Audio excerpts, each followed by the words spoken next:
बिस्मिल्लाहिर्रहमानिर्रहीम। अस्सलाम वालेकुम। आई एम ख्वाजा मोहसिन इनाम।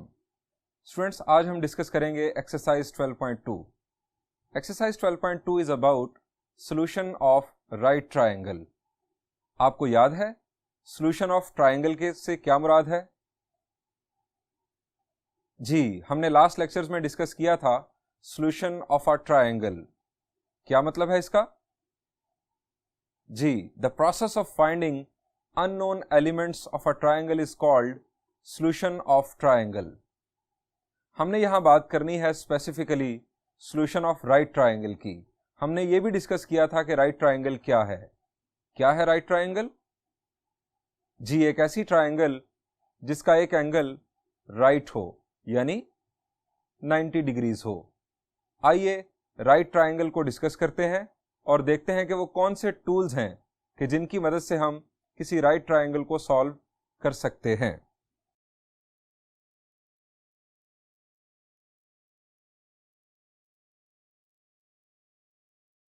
Solution of right triangle.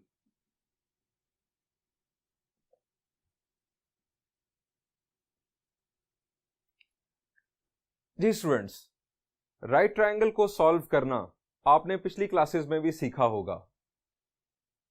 Ji, class 9th या 10th में आपने यकीनन पढ़ा होगा।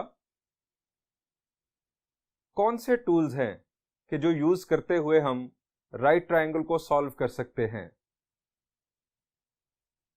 चलें पहले मैं राइट ट्राइंगल आपको शो करवाता हूं और उसके एलिमेंट्स देखते हैं। उतनी देर में आपको याद आ जाएगा कि वो कौन से टूल्स हैं कि जिनकी मदद से हम किसी राइट ट्राइंगल को सॉल्व करते हैं।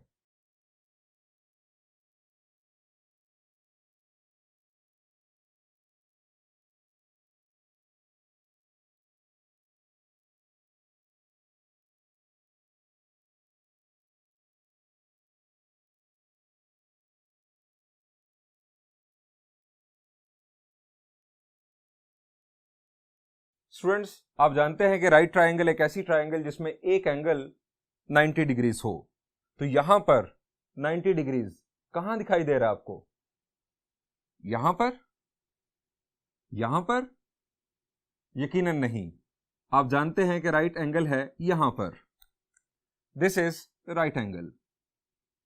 और राइट एंगल को इस तरह से एक बॉक्स की सूरत में शो किया जाता है आमतौर पर। यानी अगर कहीं पर इस तरह से बॉक्स बना हो तो आप समझ जाएं कि ये राइट एंगल है। अब ये है राइट एंगल और ये बन गई हमारे पास राइट ट्रायंगल। हमें अब देखना है कि इसके अंदर जो डिफरेंट साइड्स हैं वो क्या कहलाती हैं। ये हमारे पास राइट एंगल, तो ये दोनों साइड्स, इनके नाम क्या हो सकते हैं? जी, आप यकीनन जानते हैं इनके नाम। जी, इनमें से एक परपेंडिकुलर और एक बेस। अब परपेंडिकुलर कौन है, बेस कौन है, इसका फैसला कौन करता है? जी, इसका फैसला करता है एंगल, एक्यूट एंगल, या ये वाला या ये वाला। अब मैंने ये एक्यूट का वर्ड क्यों यूज कर दिया? एक्यूट का मतलब लेस देन 90। हमारे पास ये एंगल हो गया 90। ट्राइंगल के तीनों एंगल्स का सम आप जानते हैं 180 डिग्रीज। इसका मतलब है कि इन दोनों एंगल्स का सम 90 होगा। अब ये दोनों एंगल्स का सम अगर 90 होगा तो इसका मतलब है कि दोनों एक्यूट एंगल्स होंगे। अब हम बात कर रहे थे कि इन दोनों में से परपेंडिकुलर कौन है और बेस कौन है। ये फैसला करता है एंगल। फर्ज करें कि हम ये एंगल कंसीडर करते हैं। अगर इस एंगल को हम रेफरेंस बनाएंगे तो एंगल की opposite side, this side will B perpendicular and adjacent side will B base. यानी फैसला सिर्फ परपेंडिकुलर और बेस का होना है, थर्ड साइड हमेशा हाइपोटेन्यूज है। अगर हम ये एंगल कंसीडर करेंगे तो इस एंगल की अपोजिट साइड कौन सी है? This one. This will B perpendicular and this is adjacent side, this will be base. So perpendicular और base का इन्हिसार है एंगल पर कि कौन सा एंगल आप कंसिडर करने जा रहे हैं, कौन सा एंगल आप अपनी ट्रिग्नोमेट्रिक रेशियोज में यूज करने जा रहे हैं। हम नाम देते हैं एलिमेंट्स को, जिस तरह हमने रूटीन में नाम यूज किए जो मैंने आपको लास्ट लेक्चर में बताए थे। हम यहां पर कंसिडर कर लेते हैं ए एंटी क्लॉकवाइज स्टाइल, बी और सी। अब ए के साथ, वर्टेक्स ए के साथ जो हम एंगल कंसिडर करेंगे that will be alpha, and this will be B के साथ beta, and this will be gamma. Vertex A के opposite side will be small A, vertex B के opposite small B, and vertex C के opposite small C. So we have 6 elements, 3 sides and 3 angles. और हमें यह भी पता चल गया कि इन साइड्स में परपेंडिकुलर, बेस और हाइपोटेन्यूज का फैसला कैसे होगा। हाइपोटेन्यूज हमेशा फिक्स रहेगा, परपेंडिकुलर और बेस डिपेंड करेंगे एंगल पर। दोबारा सुन लें, अगर हम एंगल ये वाला कंसिडर करेंगे तो एंगल की अपोजिट साइड मैं लिख देता हूं, आपको याद रहेगा।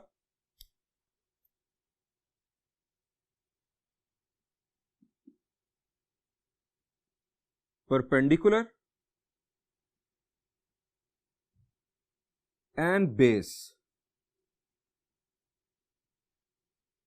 depend upon the angle considered.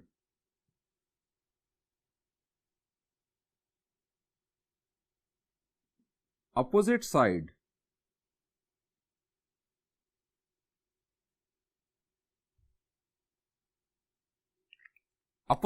will be, जैसा कि अगर हम एंगल कंसिडर करें अल्फा तो opposite side will B perpendicular.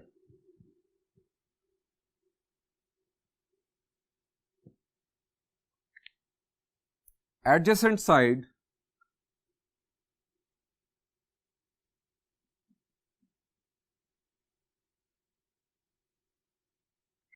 Will be base, और हाइपोटेन्यूज ये थर्ड साइड होगी जो इन दोनों के बाद बच जाएगी। अब हम बात करते हैं टूल्स कि जिन टूल्स की वजह से हम राइट ट्रायंगल को सॉल्व कर सकते हैं। द फर्स्ट टूल, हेडिंग देते हैं tools. Number 1, students, right triangle को जब हम सॉल्व कर रहे होंगे तो एक बात तो तय है कि एक एंगल तो 90 होगा। हमें अगर शेप गिवन होगी तो उसमें हमें नजर आ जाएगा कि ये एंगल 90 है, और या अगर हमें स्टेटमेंट के जरिए बताया जाएगा तो उस स्टेटमेंट से हम ये अखज़ कर लेंगे कि इसमें कौन सा एंगल 90 डिग्रीज है।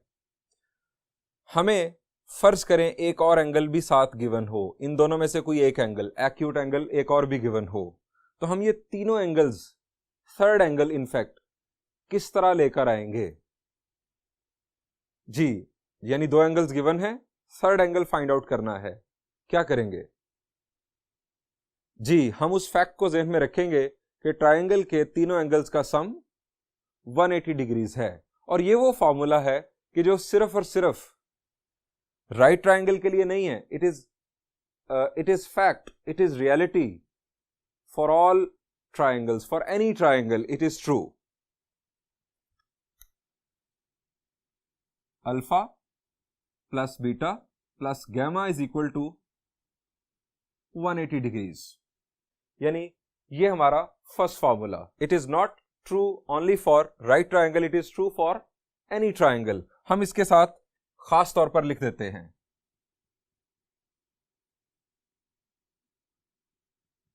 It is true for any triangle.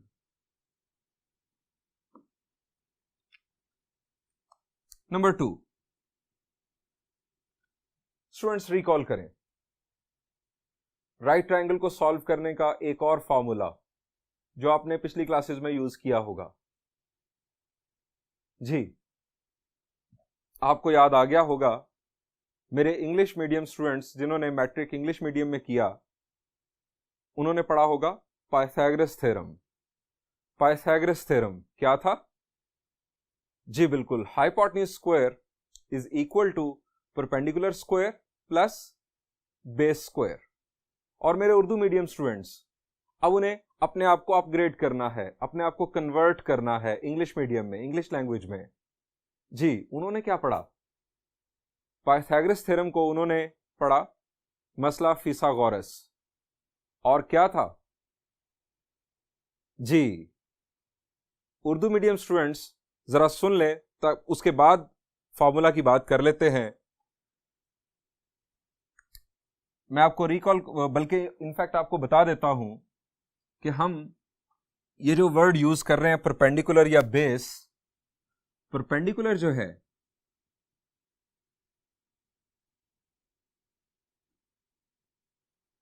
उसको उर्दू में आप कहते थे अमूद। आइन, मीम, वाव और दाल। इंग्लिश मीडियम स्टूडेंट्स यकीनन हंसेंगे इन वर्ड्स पर, लेकिन ये याद रखें, उर्दू मीडियम स्टूडेंट्स, मेरे ख्याल से Urdu medium students are better than English medium students. क्यों?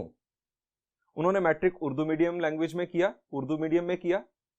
अब फर्स्ट ईयर सेकेंड ईयर में वो थोड़ी सी, फर्स्ट ईयर में थोड़ी सी दुश्वारी के साथ, बहुत ही थोड़ी दुश्वारी, इनफैक्ट अब तो बहुत सारी टर्म्स मैट्रिक में भी चाहे उर्दू मीडियम में पढ़ी जा रही हो, लेकिन इंग्लिश लैंग्वेज में वर्ड्स को यूज किया जा रहा है।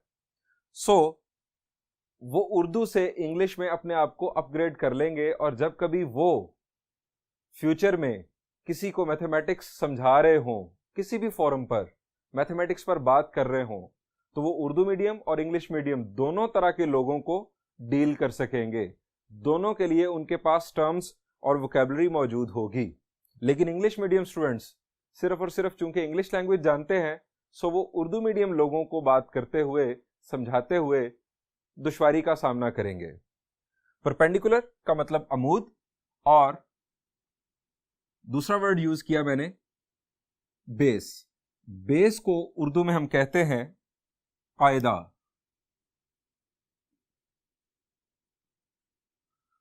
और तीसरी चीज है हाइपोटेन्यूज।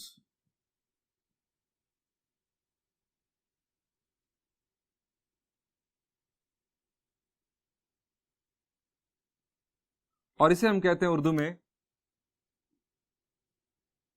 वितर। अब स्टूडेंट्स, मैंने बात की थी आपसे पाइथागोरस थ्योरम की। Pythagoras theorem English medium students ने बता दिया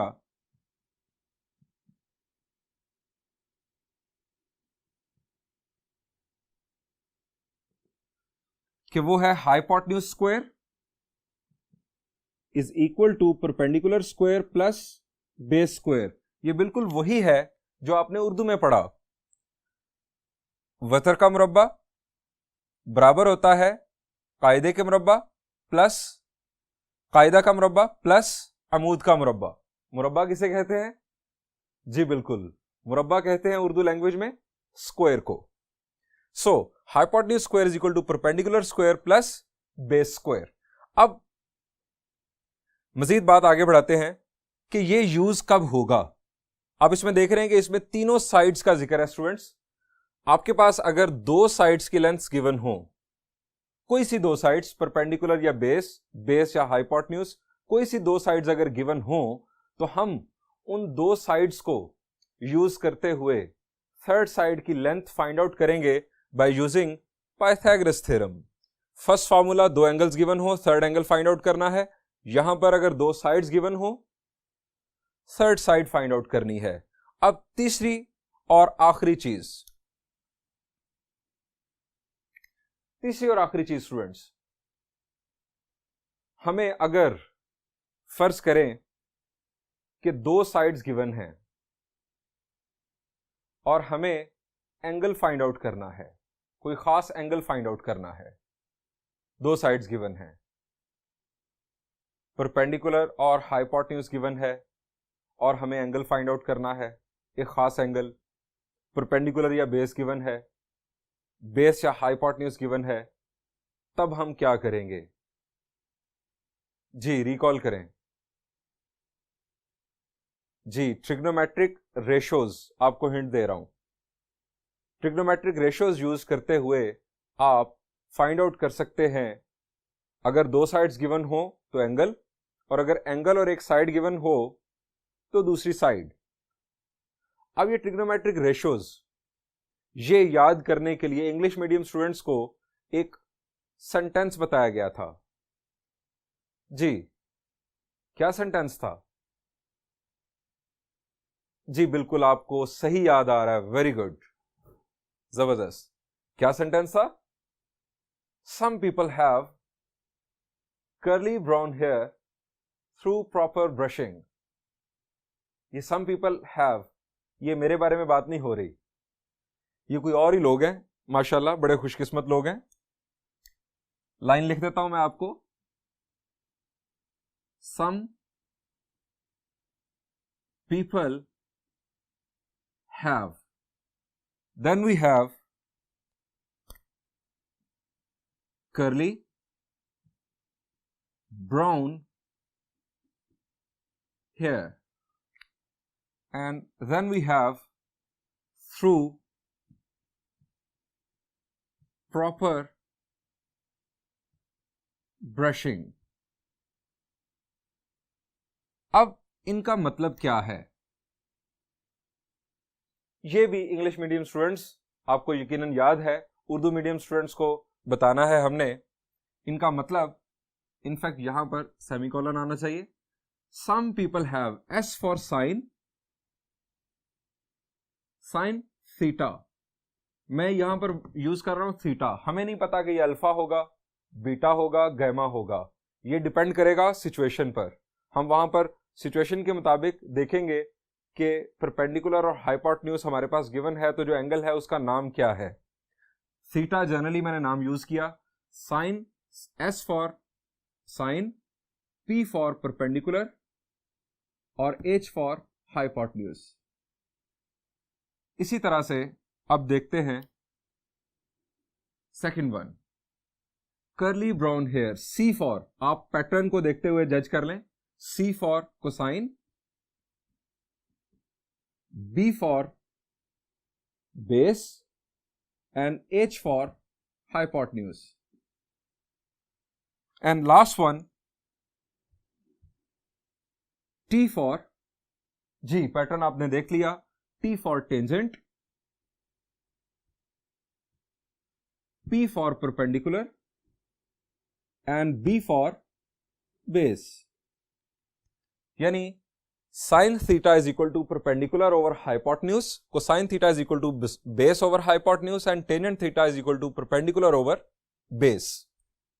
अब उर्दू मीडियम स्टूडेंट्स ने इस फार्मूला को, इन फार्मूलाज को इनफैक्ट किस तरह याद किया था, ये जरा साथ ही रिकॉल कर लें, ताकि आपकी अब लैंग्वेज की शिफ्टिंग भी है वो मुकम्मल हो जाए।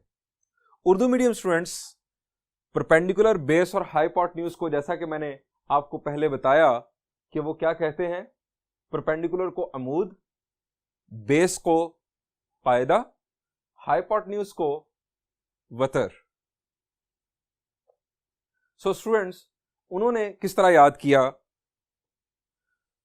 इंग्लिश मीडियम स्टूडेंट्स, आपके लिए हंसने की बात, इनफैक्ट उन्होंने याद किया 3 वर्ड्स को, और वो 3 वर्ड्स क्या थे? जी, उ, कु और अक। क्या मतलब है इसका? ये हमारे पास है परपेंडिकुलर यानी अमूद, और ये है हाइपोटेन्यूज यानी वतर। So sine theta is equal to उ, और इसी तरह से कोसाइन थीटा, ये हमारे पास है कायदा, और ये है वतर। Cosine theta is equal to कु, और tangent theta is equal to अक, यानी ये है अमूद और ये है पायदा। Tangent theta is equal to अक। लेकिन अब अपने आप को अपग्रेड कर लें, आप सिर्फ 3 नाम याद कर लें, परपेंडिकुलर, बेस और हाइपोटेन्यूज, और आपके फार्मूलाज और एक बहुत ही खूबसूरत सेंटेंस जिसकी मदद से आपको ये फार्मूलाज याद करने में बहुत आसानी होगी। हम बढ़ते हैं अब एक्सरसाइज 12.2 की जानिब और उसके प्रॉब्लम सॉल्व करते हैं। ये जो कुछ हमने डिस्कस किया इसको इरेज कर लेते हैं।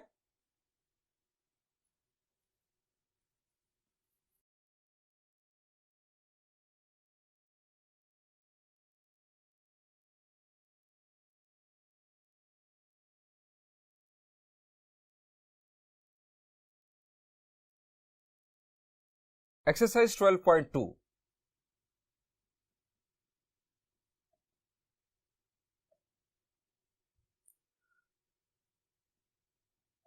First problem. स्टूडेंट्स, एक्सरसाइज 12.2 के फर्स्ट प्रॉब्लम में आप अपनी टेक्स्ट बुक में देख सकते हैं देयर आर 6 पार्ट्स, और ये 6 पार्ट्स इनफैक्ट शेप्स की सूरत में गिवन हैं, यानी ट्राइंगल्स बनी हुई हैं और उनके साथ डेटा लिखा हुआ है, एलिमेंट्स के बारे में बताया गया है। फर्स्ट पार्ट कंसीडर करते हैं। हमारा फर्स्ट पार्ट कुछ इस तरह से है।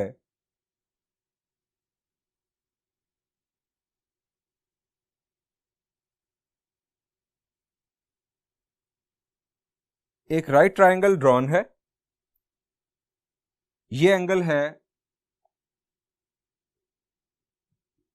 45 डिग्रीज, ये साइड है 4 और यहां पर है राइट एंगल।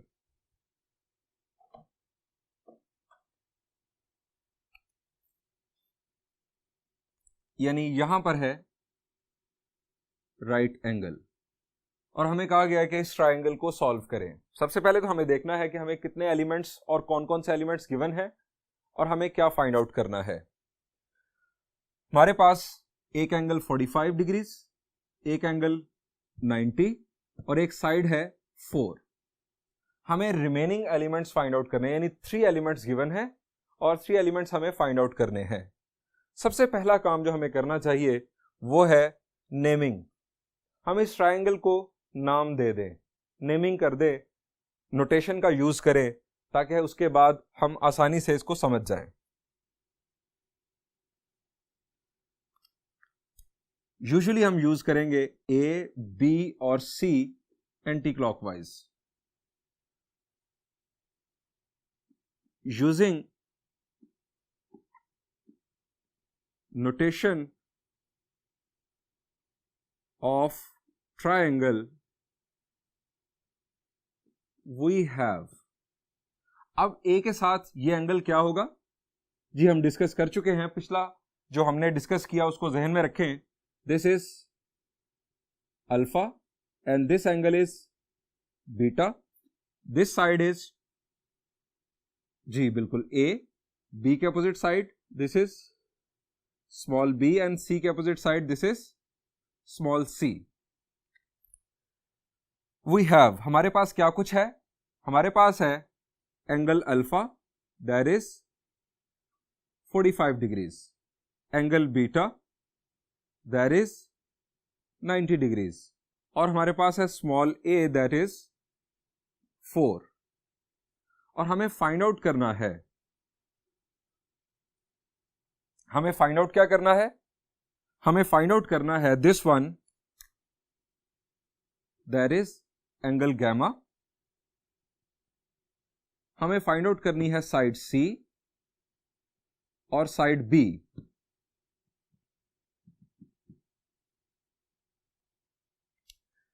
सबसे पहले स्टूडेंट्स, हमें 2 एंगल्स गिवन हैं, थर्ड एंगल फाइंड आउट कैसे कर सकते हैं।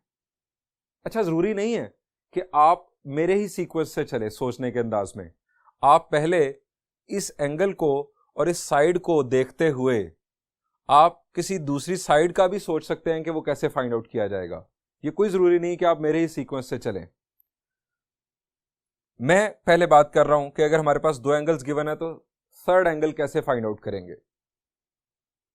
जी बिल्कुल, हमारा फर्स्ट टूल जो हमने डिस्कस किया, sum of all the angles of a triangle is equal to 180 degrees, यानी as alpha plus beta plus gamma is equal to 180 degrees. और ये भी याद रखिए, it is true for any triangle ABC. In fact ABC नाम बोलना ही नहीं चाहिए, it is true for any triangle, नाम कुछ भी हो। अब हमारे पास है दो एंगल्स अल्फा और beta, 45 plus 90 plus gamma is equal to 180 degrees. अब क्या करेंगे जी, ये दोनों ऐड अप होंगे और फिर क्या होगा गैमा की वैल्यू के लिए जी, ये दोनों ऐड होकर 180 डिग्रीज में से सबट्रैक्ट होंगे कुछ इस तरह से 180 डिग्रीज। अब 90 प्लस 45 जी, 90 प्लस 45 जी बिल्कुल 135, ये 135 डिग्रीज दूसरी तरफ सबट्रैक्ट होगा। So gamma is equal to 180 degrees minus 135 degrees is equal to 45 degrees. और एक बात आपको मैं बता रहा हूं कि आप अपने आंसर्स को इस तरह से ब्लॉक की सूरत में हाईलाइट किया करें, यह बहुत बेहतर प्रैक्टिस होगी। इनफैक्ट आपके प्रॉब्लम में आपका सॉल्यूशन, आपका फाइनल आंसर हाईलाइट होने से आपको यह फायदा होगा कि एक तो जाहिर बात है आप देख सकते हैं कि ब्यूटी आएगी, दूसरा इसकी सिग्निफिकेंस शो होगी कि this is our final answer. और अगर एग्जामिनर सिर्फ फाइनल आंसर्स को देख रहा है और प्रोसेस को सरसरी नजर से देख रहा है आपको मार्किंग करने के लिए आपके पेपर को, तो आपका जो आंसर है उसे फौरन इस तरह हाईलाइटेड फॉर्म में मिल जाएगा। आगे बढ़ते हैं। हमारे पास ये गैमा एंगल आ गया 45 डिग्रीज। अब आते हैं साइड्स के ऊपर। एक साइड गिवन है, हमें बी और सी स्टूडेंट्स फाइंड आउट करनी है। आप फर्ज करें पहले कि आपको बी फाइंड आउट करना है। अब बी फाइंड आउट करना है, हमें क्या करना चाहिए? हमारे पास बाकी टूल्स क्या हैं साइड्स फाइंड आउट करने के लिए? जी, एक हमने पढ़ा पाइथागोरस थ्योरम। पाइथागोरस थ्योरम कब यूज करते हैं? जी, पाइथागोरस थ्योरम है in fact hypotenuse square is equal to perpendicular square plus base square. यानी अगर दो साइड्स गिवन हो तो थर्ड साइड फाइंड आउट करने के लिए, लेकिन हमारे पास है सिर्फ एक साइड। इसका मतलब पाइथागोरस थ्योरम फारिग, फिलहाल फारिग। अब आ जाएं अपने तीसरे टूल पर, दैट वाज जी trigonometric ratios. Some people have curly brown hair through proper brushing. अब इन ट्रिग्नोमेट्रिक रेशियोज को यूज करने के लिए आपको किसी एंगल को रेफरेंस बनाना है। अब आपके पास तीनों एंगल्स मौजूद हैं। एक्यूट एंगल को रेफरेंस बनाना है, इसलिए 90 को तो छोड़ दें, आप इसको तो फारिग करें, ये एंगल इसमें यूज अब नहीं होगा। आप आ जाए अल्फा और गैमा पर। अगर आप अल्फा यूज करेंगे तो क्या होगा? अल्फा यूज करेंगे, this one will be perpendicular, this one will be base. Hypotenuse ने अपनी जगह पर फिक्स रहना है। लेकिन अगर हम गैमा यूज करें तब क्या होगा? जी, गैमा यूज करने की सूरत में opposite side, this one will be perpendicular and this side will B base. यानी अगर आप एंगल चेंज करेंगे तो परपेंडिकुलर और बेस आपस में स्विच ओवर हो जाएंगे। हम कंसीडर करते हैं इस एंगल अल्फा को। अब एंगल अल्फा कंसीडर करेंगे तो हमारे पास परपेंडिकुलर मौजूद है, तो हमारे पास जो अननोन साइड है that is hypotenuse.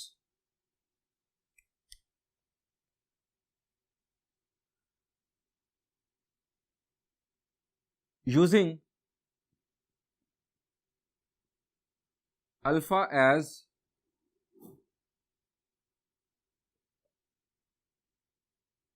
Reference, alpha को हम रेफरेंस के तौर पर यूज कर लें अगर, we have sine alpha is equal to perpendicular over hypotenuse. This is perpendicular opposite side and this is hypotenuse.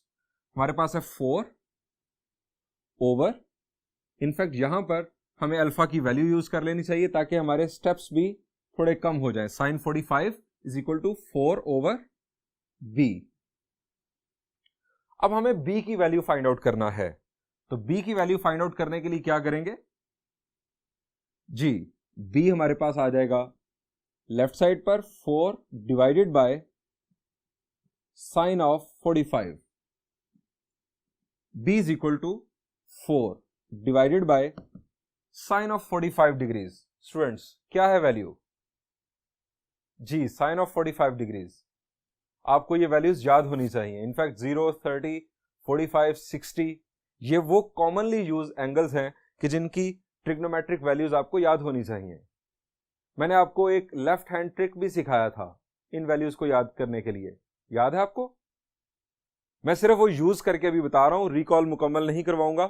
आप वो लेक्चर सुन लें दोबारा से जहां पर मैंने आपको सिखाया था left hand trick for remembering trigonometric values. अब मैं आपको सिर्फ वो यूज करके बताऊंगा। ये मेरा लेफ्ट हैंड 0, 30, 45, 60 और 90, ये 5 एंगल्स 0, 30, 45, 60 और 90। 45 के लिए आप 45 डिग्रीज को बेंड करेंगे। अगर आप साइन यूज कर रहे हैं तो आप लोअर फिंगर्स काउंट करेंगे। ये हमारे पास है 2 फिंगर्स। सो 2 डिवाइडेड बाय 4, ये 4 डिनोमिनेटर में हमारे फॉर्मूला ट्रिक है, ये whole square root. It is 1 over square root of 2।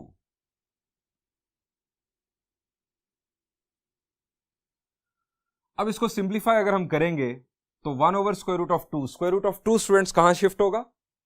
जी बिल्कुल, ये शिफ्ट होगा न्यूमरेटर में, यानी b की वैल्यू कुछ इस तरह से आएगी 4 स्क्वायर रूट ऑफ 2। आप सोच रहे होंगे कि हमने यहां पर कैलकुलेटर यूज नहीं किया और इसको डेसिमल फॉर्म में क्यों नहीं लिखा। आप अगर इस फॉर्म में इसे छोड़ देंगे it is better. Decimal form में आप जानते हैं कि अगर आप जाएंगे तो हमारे पास जो ये होगा √2, ये होगा नॉन टर्मिनेटिंग डेसिमल। सो बात चलती चली जाएगी। आप इसे इस फॉर्म में दें, ये ज्यादा खूबसूरत है देखने में। डेसिमल फॉर्म में आप उस वक्त जाएं जब आपको कहा जाए, या इनफैक्ट आप कोई वर्ड प्रॉब्लम सॉल्व कर रहे हो जिसमें आपको एक्यूरेसी रिक्वायर्ड हो कि आपने एग्जैक्टली वैल्यू बतानी है कि इतने मीटर्स, इतने सेंटीमीटर्स ये आंसर आता है। ऐसी सूरत में रहने दें। या डेसिमल फॉर्म उस वक्त आप चले जाएं जब आपकी मजबूरी हो। मजबूरी क्या हो सकती है? यहां पर आपके पास एंगल था 45, हमें इसकी वैल्यू साइन वैल्यू याद थी तो हमने ये लिख ली। अगर यहां पर होता साइन ऑफ 48 डिग्रीज तो हमें याद नहीं होनी थी, हमने जाना था कैलकुलेटर पर। कैलकुलेटर ने हमें बतानी थी वैल्यू अपने अंदाज में डेसिमल फॉर्म में, तो फिर हमारा आंसर मजबूरन डेसिमल फॉर्म में ही आता।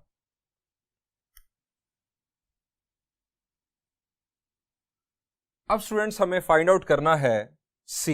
b की वैल्यू हमारे पास आ गई 4 square root of 2। c find out करना है। हमने अल्फा को रेफरेंस बनाया हुआ है, तो अब जरा सोचें कि c फाइंड आउट करने के लिए हमारे पास क्या डिफरेंट ऑप्शंस हो सकते हैं। जी क्या क्या डिफरेंट ऑप्शंस हो सकते हैं? हमारे पास a मौजूद था, b आ चुका। पाइथागोरस थ्योरम यूज कर सकते हैं? जी बिल्कुल कर सकते हैं। अब आपके पास 2 साइड्स आ चुकी हैं। थर्ड साइड फाइंड आउट करने के लिए पाइथागोरस थ्योरम यूज किया जा सकता है, लेकिन मैं रिकमेंड नहीं करूंगा। आप कर सकते हैं, कोई गलत नहीं इनफैक्ट, लेकिन मैं रिकमेंड नहीं करूंगा। प्रेफरेंस मेरी नहीं होगी। क्यों नहीं होगी ये आपको पूछना चाहिए, ये आपका हक है। फर्ज करें कि ये b की वैल्यू ये हमने फाइंड आउट की है, ये हमने गलत फाइंड आउट कर ली है, फर्ज किया। तो आप पाइथागोरस थ्योरम में ये गिवन वैल्यू थी, ये हमने फाइंड आउट की। अगर ये वैल्यू गलत है तो हम पाइथागोरस थ्योरम की मदद से जो c की वैल्यू फाइंड आउट करेंगे वो भी गलत हो जाएगी। यानी एक गलती हमारी अगली गलती की वजह बनेगी। इसलिए पाइथागोरस थ्योरम को मैं तरजीहन इस्तेमाल नहीं करूंगा। अब आ जाएं आप दूसरे ऑप्शन पर। आप लॉजिक समझ गए हैं कि जो गिवन वैल्यूज हैं इनफैक्ट उन्हीं को कोशिश करें कि आप यूज करके आगे बढ़ें, ताकि अगर कोई एक एलिमेंट आपका गलत आ चुका है तो वो वजह ना बने किसी दूसरे एलिमेंट के गलत होने की। आप बी को छोड़ दें यूज करना, आप वापस आ जाएं, आप ए को यूज करते हुए सी फाइंड आउट करने की कोशिश करें। अब ए को यूज करते हुए सी को फाइंड आउट कैसे कर सकते हैं? अगेन अल्फा हमारे पास गिवन था, आप अल्फा को यूज करें और ये है आपके पास अपोजिट साइड परपेंडिकुलर और ये है बेस। परपेंडिकुलर और बेस किस ट्रिग्नोमेट्रिक रेशियो में आते हैं? जी यकीनन परपेंडिकुलर और बेस आते हैं टेंजेंट में। सो टेंजेंट यूज करते हुए मैं सी फाइंड आउट कर सकता हूं। यहां एक और बात भी डिस्कस कर लेते हैं। अगर हम गैमा यूज करें, गैमा को रेफरेंस बनाएं, एक बात तो यह है कि गैमा वैल्यू आपने फाइंड आउट की है, हो सकता है आपने इसमें गलती कर ली हो। आप सोचेंगे सर ये गलती तो नहीं हो सकती, अब 45 डिग्रीज तो कम से कम हम गलत नहीं फाइंड आउट कर चुके होंगे, बड़ा सिंपल था। लेकिन आपके पास ये जो एंगल्स थे ना, ये बड़े सिंपल थे। आगे आने वाले सवालों में हमें मिनट्स और सेकंड्स की हद तक भी वैल्यू गिवन हो सकती है। हो सकता है आप ये भी गलती कर लें कि आपका गैमा गलत हो और उसकी बेस पर आप वैल्यू ऑफ सी गलत कर लें। सो बॉटम लाइन बात खत्म करते हैं। कोशिश करें कि जो डेटा गिवन था उसी की बेस पर बाकी एलिमेंट्स फाइंड आउट करें। अब हमारे पास गिवन था 45, हमारे पास गिवन था 4, परपेंडिकुलर ओवर बेस हमने यूज करना है टेंजेंट। सॉल्व करते हैं। Tangent of 45 degrees is equal to perpendicular over base. Perpendicular over base, C is equal to 4 over tangent of 45. Tangent of 45 जी लेफ्ट हैंड ट्रिक, टेंजेंट 45, ये left hand 0, 30, 45, 60, 90, 45 degrees को किया bend. अब आपका जो tangent का ट्रिक है वो है lower fingers divided by upper fingers whole square root. 2 divided by 2 whole square root will be 1। वैसे आपको याद हो सबसे अच्छी बात, लेकिन मैं आपको लेफ्ट हैंड ट्रिक बार बार यूज करवाता रहूंगा। 4 over 1 और C की वैल्यू आ गई 4।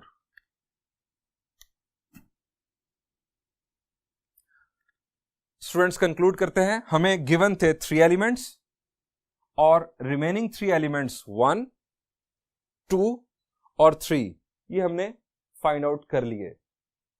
इस प्रॉब्लम का सॉल्यूशन यहां पर एंड हुआ। बढ़ते हैं नेक्स्ट प्रॉब्लम की जानिब। इसको मिटा लेते हैं।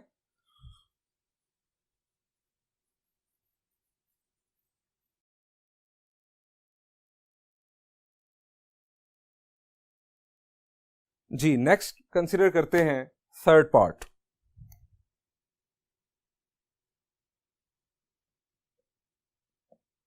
थर्ड पार्ट में शेप कुछ इस तरह से बनी हुई है।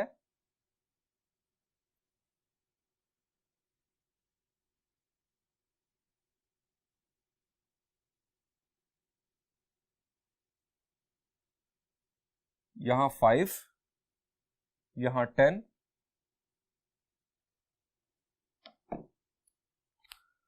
और आप देख सकते हैं कि यहां पर है राइट एंगल, ये देख के नजर आ रहा है। इस तरह से गिवन हमें सॉल्व करना है ट्रायंगल को। हमें कहा गया सॉल्व द ट्रायंगल।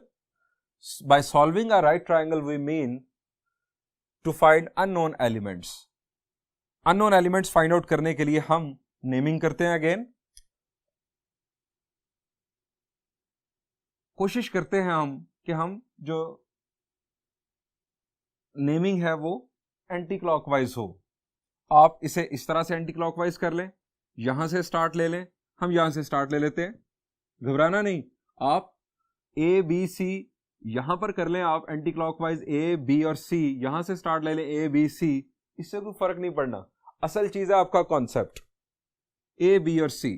इसका मतलब क्या हुआ, ये साइड क्या है जी, ये वर्टेक्स अपोजिट सी, वर्टेक्स सी के अपोजिट है, तो ये है स्मॉल सी और ये जी बिल्कुल ये है स्मॉल ए। हमें फाइंड आउट करना है बी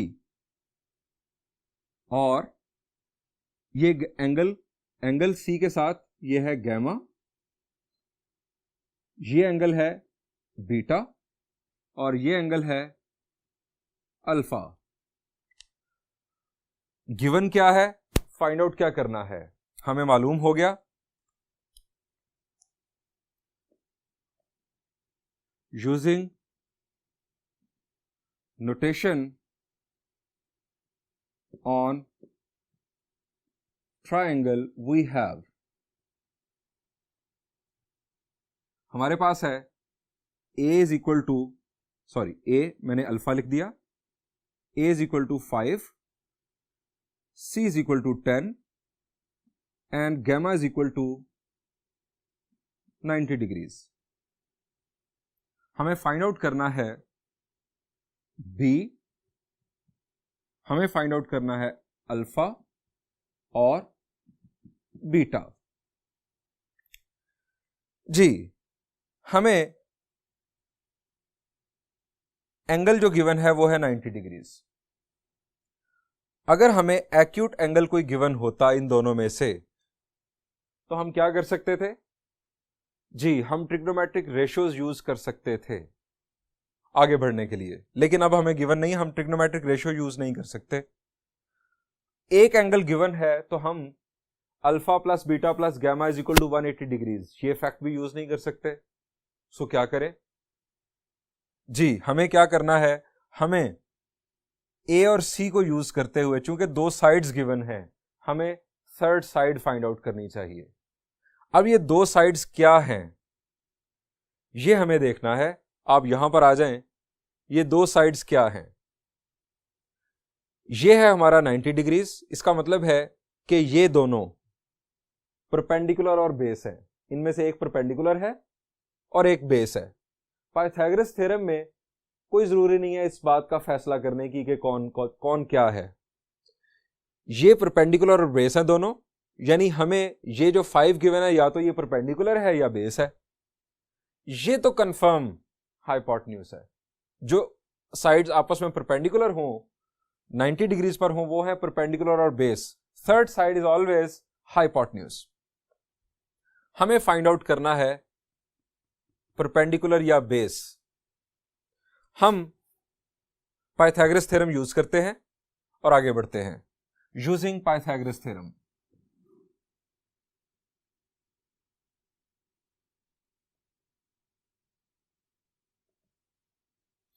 अब पाइथागोरस थ्योरम हमारे पास क्या है? जी, hypotenuse square is equal to perpendicular square plus base square. Hypotenuse की value 10, perpendicular square plus base square. अब दरमियान में क्या है जी? जी बिल्कुल दरमियान में है प्लस 2 + 3 हो या 3 + 2 हो, आंसर 5 ही आता है। Addition is commutative. हमें इससे फर्क नहीं पड़ता कि परपेंडिकुलर और बेस कौन है, हम ये वैल्यू एक जो है ये परपेंडिकुलर है या बेस है, हम एक वैल्यू पुट कर देते हैं और दूसरी को हम परपेंडिकुलर या बेस कहकर सॉल्व कर लेंगे। ये हमने पुट किया यहां पर वैल्यू 5 स्क्वायर प्लस इसको हम कह लेते हैं b, जो हमें फाइंड आउट करना है, b स्क्वायर जो अननोन था, ये साइड, इसे हमने कह दिया b स्क्वायर। अब ये 5 हमें नहीं पता हमने ये परपेंडिकुलर की जगह पर पुट किया या बेस की जगह पर। एक की जगह पर 5 आ गया, एक की जगह पर b आ गया। इसे सॉल्व कैसे करेंगे जी? ये 10 स्क्वायर 100 माइनस 5 का square 25, that is equal to b square. b square is equal to 100 minus 25 is equal to, sorry it is not degrees, 75। अब 75 को सिंप्लीफाई करना है। 75 को सिंप्लीफाई जी किस तरह से करेंगे? 75 के फैक्टर्स क्या बनते हैं? 5 5 5 5s are 25, 25 3s are 75, यानी हमने ले रहा है स्क्वायर रूट, तो हमारे पास ये है पेयर। अब पेयर में से एक हो जाएगा आजाद, यानी ये आजाद हो जाएगा, तो ये हमारे पास आ जाएगा 5 स्क्वायर रूट ऑफ 3। अब आपके जहन में एक और बात आ रही होगी कि जब हम स्क्वायर रूट अप्लाई करते हैं तो हमारे पास पॉजिटिव नेगेटिव दो साइन आते हैं, प्लस और माइनस दो चीजें आती हैं। हम यहां पर प्लस और माइनस नहीं ला रहे, इनफैक्ट सिर्फ प्लस कंसीडर कर रहे हैं, माइनस को इग्नोर कर रहे हैं। कैसे? ये किस लॉजिक पर? जी, माइनस कैसे इग्नोर हो सकता है? माइनस तो आना था, स्क्वायर रूट अप्लाई किया है, लेकिन माइनस को इग्नोर कैसे कर दिया हमने? जी, बी क्या है? बी है length of side of a triangle that can never be negative. So negative को इग्नोर किया और ये हमारे पास आ गई बी की वैल्यू। अब बी की वैल्यू आने के बाद हमारे पास साइड्स कंप्लीट हो गई। अब हमें अल्फा और बीटा फाइंड आउट करने हैं। अब आ जाएं आप अल्फा फाइंड आउट करने की तरफ, या बीटा भी फाइंड आउट कर सकते हैं।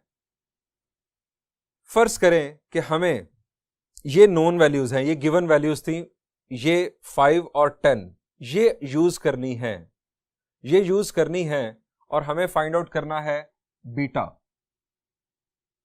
अब बीटा के लिए, एंगल बीटा के लिए ये साइड क्या है? जी, एंगल बीटा के लिए ये साइड है बेस और ये साइड तो हाइपोटेन्यूज ही है। बेस और हाइपोटेन्यूज किस ट्रिग्नोमेट्रिक रेशियो में आते हैं ताकि हम बीटा फाइंड आउट कर सकें?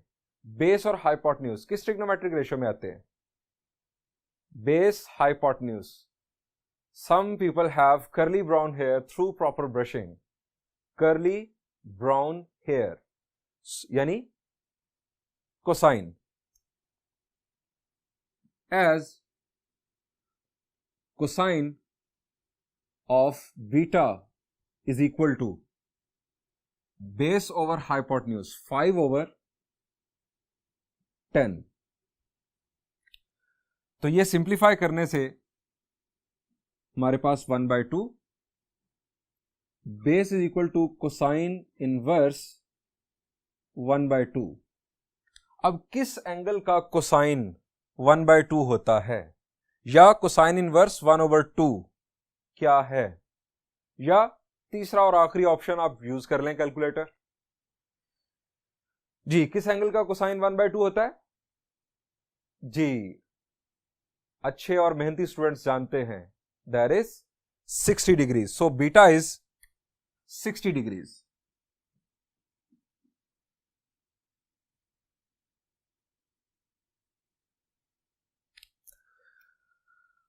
अब हमारे पास ये बी तो पहले आ चुका, बीटा भी आ चुका, गैमा हमारे पास मौजूद था, बीटा आ चुका। अल्फा कैसे फाइंड आउट करेंगे?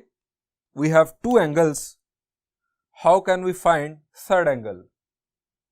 जी, वही sum of 3 angles of a triangle is equal to 180, as alpha plus beta plus gamma is equal to 180 degrees. Alpha की वैल्यू हमने फाइंड आउट करनी है, बीटा की वैल्यू 60 डिग्रीज, गैमा है 90 degrees. Alpha is equal to 180 degrees minus 60 degrees minus 90 degrees, that is 90 और 60 का सम। जी, 90 और 60 का सम है 150। 180 minus 150 is equal to 30 degrees. हमें 3 एलिमेंट्स गिवन थे और 3 फर्दर एलिमेंट्स हमने फाइंड आउट कर लिए।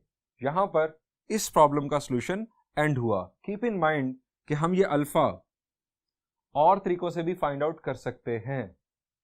और किन किन तरीकों से फाइंड आउट किया जा सकता है, मैं आपसे ये कहूंगा कि आप ये एक्सपेरिमेंट खुद करें। इस एक्सपेरिमेंटेशन में ही आपकी असल लर्निंग होगी। यहां पर फिलहाल हम इस सॉल्यूशन को एंड कर रहे हैं।